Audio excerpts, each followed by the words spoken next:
ป่าเนี่ยมันสิบเลาะอันนี้บ่อตาจ้อยนี่สิบเลาะฟังแล้วบ่อตาเนาะอยู่ตรงเดียวนี่แหละป่ามันอันนั้นแหละ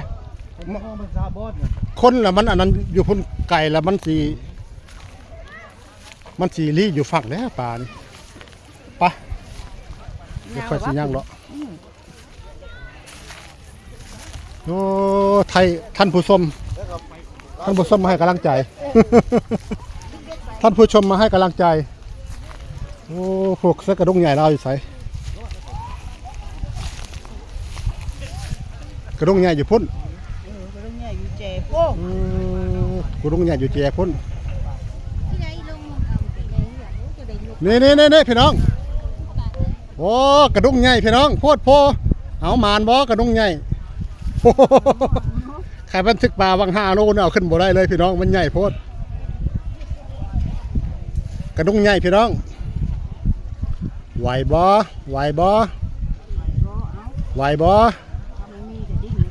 มีบ่น้อมานบ่น้อ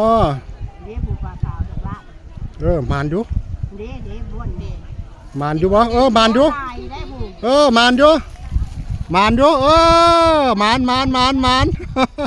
อ่านได้การลาวได้การโอ้ขักแล้ว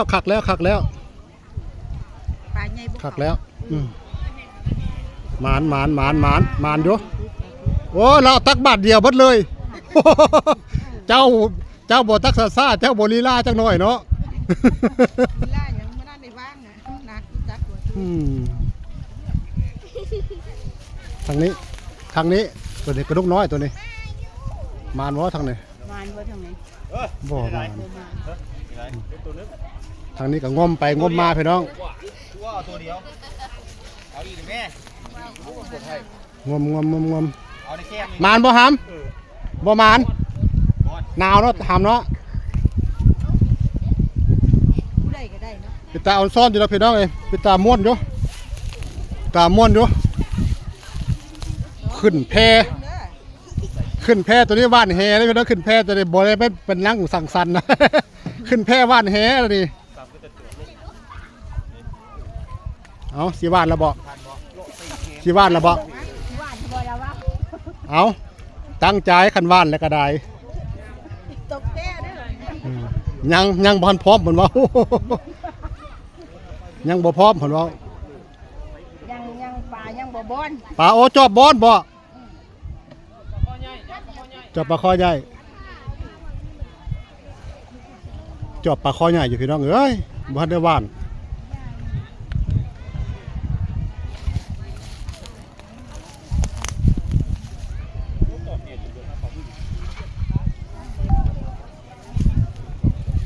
ถ้าเป็นกระดุงใหญ่อยู่ได้พี่น้องเด้อ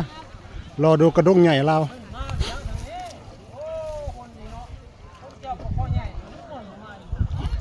อย่ามาใกล้กันเราป่ะ เดี๋ยวกูไม่มีที่บ้านนะเราอ่ะ เดี๋ยวไม่มีที่บ้านนะเราอ่ะ